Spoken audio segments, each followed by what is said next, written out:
Welcome to Networking RX, a podcast devoted to helping business professionals like you enhance your networking skills in order to become more proficient giving and receiving quality business referrals and improving the overall quality of your life and the lives of those around you. The Networking RX podcast is a production of AmSpirit Business Connections, an organization whose mission is to empower business success through networking. Welcome back for another episode. This is the Networking RX podcast, and I am your host, Frank Agin, founder and president of AmSpirit Business Connections. One of my, I don't want to say favorite books, but a book I really enjoy out there on networking, social networks, is a book called Connected: The Surprising Power of Our Social Networks and How They Shape Our Lives. And it's co-authored by Nicholas Christakis and James Fowler. Just a little bit of background. Nicholas Christakis, when this book came out, he was at Harvard. Now I believe he's at Yale. He was a medical doctor. I guess once he was once a practicing medical doctor, but he's got his MD.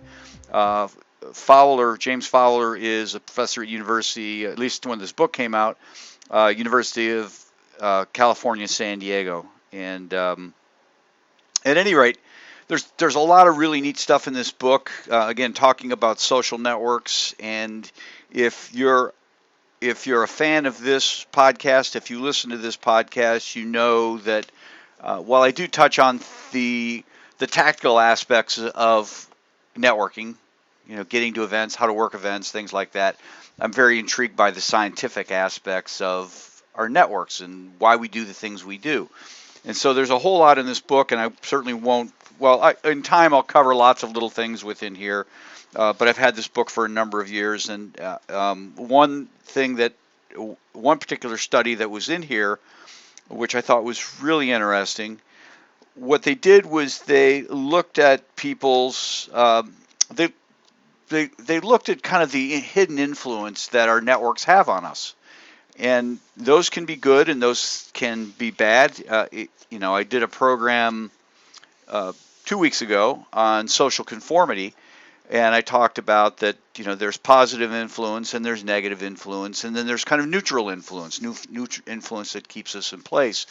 And a lot of times when we think about influence or the impact that our network has on us, we tend to think about the things we can see. Hey, my coach is basically trying to get me to work harder. Or my boss is trying to get me to take some vacation. Or the little things that one of our coworkers might be saying, or they're kind of needling me or kind of trying to nudge me in a particular direction. So we see those things, when we think of influence, we think of the things that we can directly see. And what they talk about in this book are, well, not the whole book, but one particular section in here talks about things that we can't see. And it's interesting. Again, Nicholas Christakis, he was a medical doctor, and the backstory I have found on him is that he was working in how he got from being a medical doctor to becoming somebody who was really immersed in sociology and how our lives are really kind of intertwined. Was that he was working at a nursing home or a hospice care center where there were people who were there who were socially ill, were terminally ill. So you might have somebody there who is terminally ill. Cancer is the one that always comes to mind, but it's something where somebody it's their final days, and they're, it may have been kind of a prolonged illness, in the sense that it might have, been a few months that somebody was kind of winding down. It wasn't a sudden death, right? It was kind of a relatively prolonged. It didn't go for years necessarily. I mean, we're all dying, right? But somebody is essentially handed a death sentence and saying, hey, listen, you've got 6 months to live, and then it gets to a point where you're getting hospice care. You're getting round-the-clock care. And a lot of times I know they're trying to keep people at home, and it certainly helps with costs and certainly makes people more comfortable and makes it easier on the family, so on and so forth. But that's not every case, and there are certainly situations where somebody gets into end-of-life care, hospice care. At any rate, what Nicholas Christakis noticed was that as one person was becoming terminally ill, or as one person was suffering from terminal illness and then eventually died, that if there was a spouse involved, that it wasn't too long afterwards that the spouse came up with something and eventually died. Not immediate, but it was just kind of almost a trigger event, that kind of an indication that, okay, your spouse is gone. It's you got to be next, or you are next. And this was happening with some degree of regularity. I don't want to say it was alarming regularity, but enough that Nicholas Christakis, Dr. Christakis, saw this as kind of a pattern. And the one spouse, the second spouse, the surviving spouse,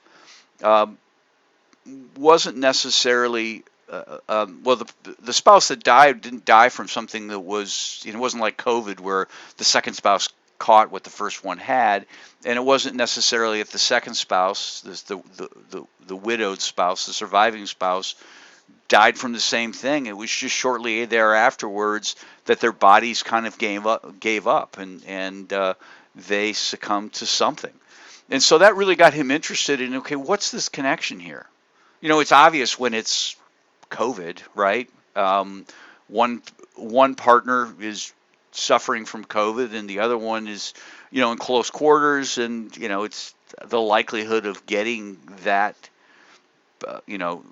that sort of disease is pretty high. Without certain measures, without, certainly in the early days of COVID, without vaccinations, without masking things, we didn't know things that we know now. But so it wasn't that situation. It was, okay, this is just really kind of interesting that, Mrs. Smith passed, and she would been, been battling pancreatic cancer, let's say. And now 6 months later, Mr. Smith has died. He was pretty healthy when he was caring for Mrs. Smith. And so there was enough of this happening, and you can start to look at this, and you start looking at data, and we're in the age of big data, where you can start gathering this sort of information and finding out about people. At any rate, that led Nicholas Christakis into just the whole examination of, what's this hidden impact that we have on one another, especially in a situation where you have close spouses, one succumbing to something that something terminal, and the other one not having that, but when the first one passes, shortly thereafter, relatively speaking, the second one will pass. And so started looking into this, and there was a lot of research that went on around this. There is a lot of research. They continue to have studies, but one I thought was really interesting. It just kind of demonstrates the power of our networks to influence us. Was they looked at smoking. Now, if I don't smoke and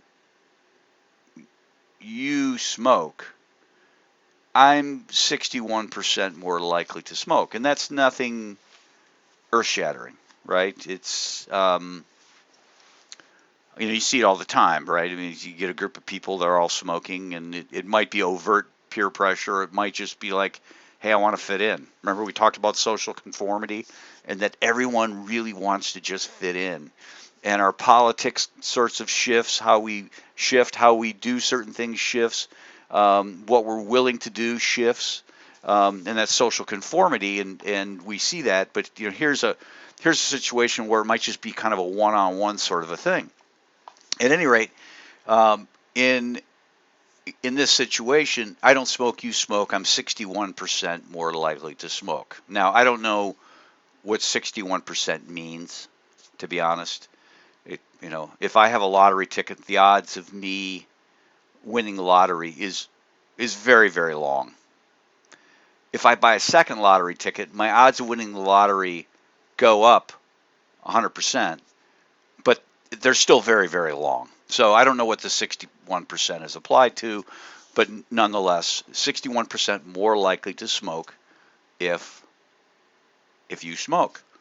Now, if I don't smoke and you don't smoke, assuming nobody else in my network smokes, but somebody you know smokes, I'm 29% more likely to smoke. I don't even know that person. You know them.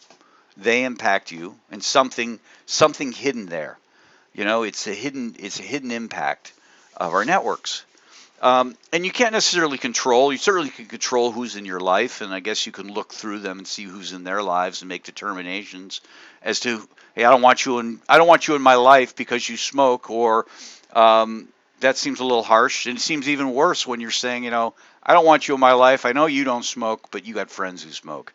And I'm not advocating any of that. I'm just saying, just something to kind of be aware of. That there's beware of this hidden impact out there of our networks. There's this hidden influence out there. This person, you don't smoke, but it's somebody who smokes, and all of a sudden I'm 29% more likely to smoke. And again, I don't know what that 29% applies to. I don't know what that means. Are the odds still long? Like winning the lottery?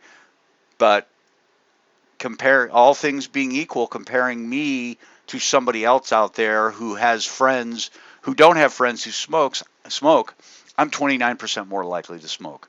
But it gets more interesting because what they found is, and again, this is the era of big data. We can, not me. I don't have the ability. I have the ability to talk about it, but I don't have the ability or the patience to sit down and really kind of pull through the numbers and understand all the statistical abnormalities or standard deviations or all that stuff. I don't, that's not me.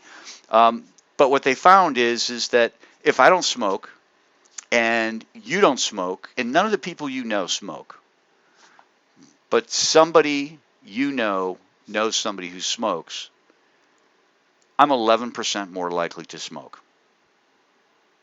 11% more likely to smoke. And again, I don't know what that 11% is applied to, but this is somebody I don't know, somebody you don't even know. But it creates an 11% more likelihood that I will smoke. Now, they've done this particular study on lots of things. Another one is obesity, and same, the numbers are different, but the same impact. People out there that we are connected to, certainly it stands to reason, if you know somebody and they're obese, chances are you're more likely to be obese. And I guess the flip side of that is they're more likely to be healthy if you're healthy. So it works both ways. Influence is kind of this gravity out there, and it's pulling us to the left and to the right and the up and the down. It's just constantly kind of pulling on us, but you just have to understand that there's a pull out there, and so you need to beware of this hidden impact of networking. And I don't know to what extent it changes what you do. I don't know. It's just, it's something you need to be aware of and kind of think about. It might be too big to make. It's too macro to make micro decisions, if that makes sense. But it's just something to kind of think through and just note, have it be of interest.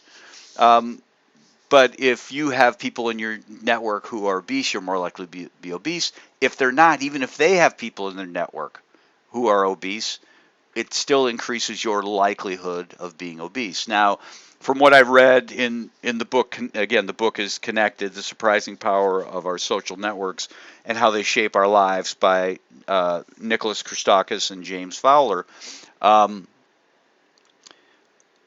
The impact of smoking, the hidden influence or impact of smoking is far greater than obesity. And not, 29 versus 25%. So it's just, I shouldn't say far greater, but it's greater. It's got a bigger impact. Why, I don't know. It doesn't really explain in the book. Maybe it's because it's certainly a whole lot easier just to pick up a cigarette and light up a cigarette than continually overeating and under-exercising. So, but the point I want to make through all of this is our networks have an impact on us. There's this social conformity that we talked about last week. And we can kind of see that there's influence where there's peer pressure, or people are asking us to do things. There's overt influence, but then there's also this hidden influence out there, and it just shows the power of the people around us and how we are all really sort of interconnected. And the types of communities we live in are important. There are communities in this country, around the world, they call them blue zones, where most everybody is really healthy. And then there are communities where that's not the case. And part of it is this part of it's a lot of things. It's the culture, it's the weather, it's a lot of things. It's the types of people that are there. But there's this hidden influence that we have on one another that our networks pull on us, and we pull on our networks too. So it kind of works both ways. But it's something to certainly bear in mind as you move around and network throughout the day. Thanks for joining us on the Networking RX podcast. Please put what you've learned into action today and let us know if you have questions, comments, or ideas for future topics. You can email them to us at podcast@amspirit.com. That's AmSpirit.com. Finally, so you never miss an episode, be sure to subscribe to the Networking RX podcast through iTunes, Overcast, or however you receive your podcasts. Now get out and network with someone. The Networking RX podcast is the copyright production of AmSpirit Business Connection. All rights reserved.